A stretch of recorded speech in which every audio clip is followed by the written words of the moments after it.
Voilà, nous sommes sur le bateau qui va s'appeler pendant quelques jours ou quelques semaines Tanjomora, du nom du foyer. Voilà. Et on va faire connaissance avec Laurent Bory, son skipper, qui a bien voulu courir. Donc on commence par le remercier chaleureusement au nom du foyer Tanjomora et puis de l'association France Tanjomora. Voilà, alors quelques questions rapides pour mieux connaître Laurent. Déjà, est-ce que vous pouvez nous dire quelques mots de votre parcours dans la navigation aussi? Bien sûr, c'est moi, je vous remercie également parce que je suis très, très fier et très heureux de représenter le foyer pour cette course. Mon parcours, je suis un débutant, un vieux débutant on va dire. J'ai commencé la voile à 53 ans, j'en ai 56 et demi, donc ça fait 3 ans et demi que je fais de la voile. Mais ayant commencé assez tard, j'ai essayé d'aller un peu plus vite, on va dire, que de normal. Et donc au bout de 2 ans, j'avais déjà fait une première transat, la première Cap Martinique, dans laquelle j'ai eu toutes sortes de problèmes, d'erreurs de débutants, évidemment. Malheureusement, on n'y coupe pas. Mais bon, que j'ai terminé quand même entier. Voilà. Ouais.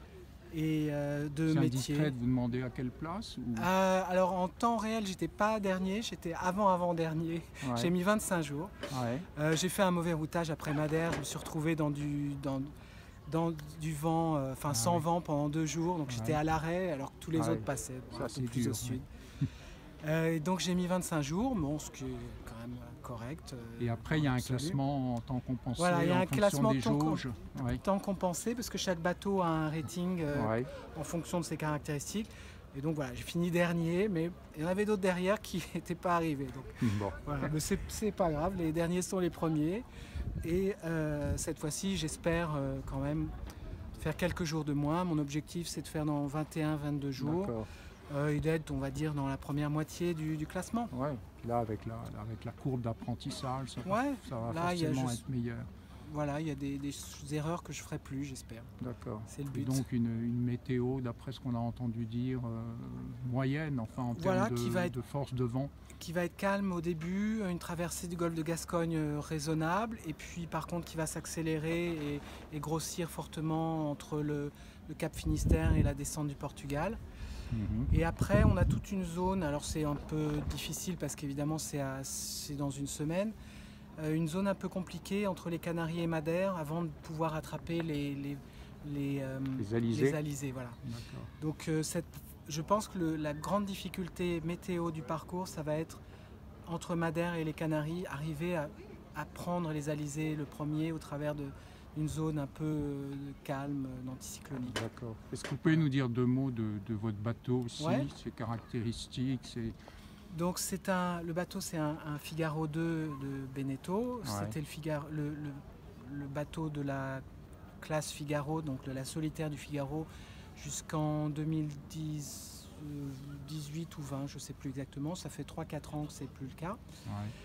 Maintenant, il y a le Figaro 3, mais c'est le même type de bateau, un bateau de 10 mètres à peu près, 10 mètres 15, il fait celui-là, avec un profil assez on va dire performant, conçu pour la course, conçu pour la course, vitesse. Et surtout au niveau agencement, conçu pour être manœuvré en solitaire principalement. C'est pour ça qu'on a vraiment tout à partir du cockpit derrière nous là-bas. Tout qui renvoie vers la position et on peut quasiment faire toutes les manœuvres. Bon, il y en a certaines qui nécessitent de venir sur la plage avant, mais la plupart des manœuvres on peut faire depuis le cockpit.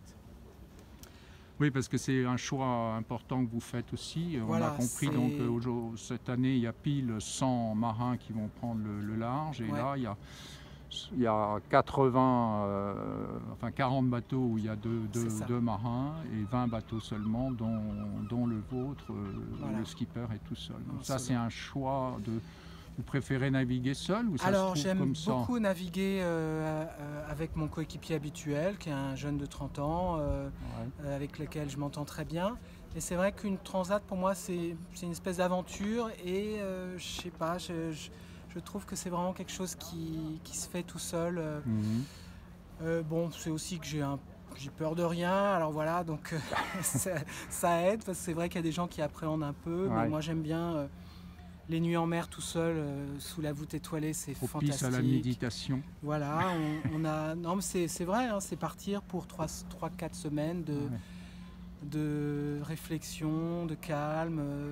On peut vraiment revenir sur des fondamentaux, simplement laisser son esprit voguer, et puis s'occuper du bateau. En fait, c'est vraiment la météo qui dirige vos journées, Bien sûr. en fonction des vents. Et c'est ce qui est assez chouette dans la voile. Finalement, on n'a pas beaucoup de choix.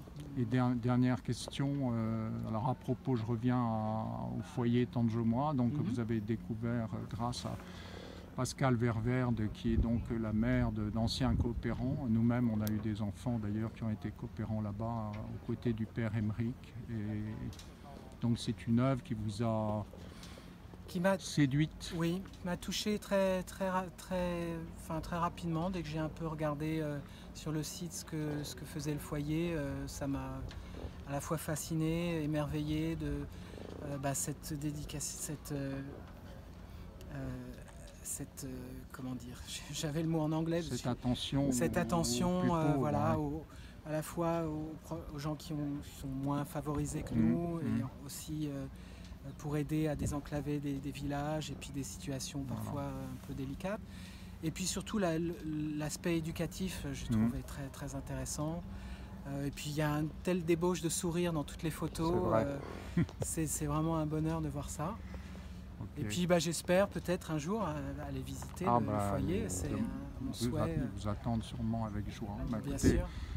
On vous remercie encore vraiment très vivement, et puis on vous souhaite une belle navigation, de bons vents, et puis idéalement d'arriver dans le peloton de tête. Voilà, on va essayer. Merci beaucoup Laurent. Merci à vous. Merci.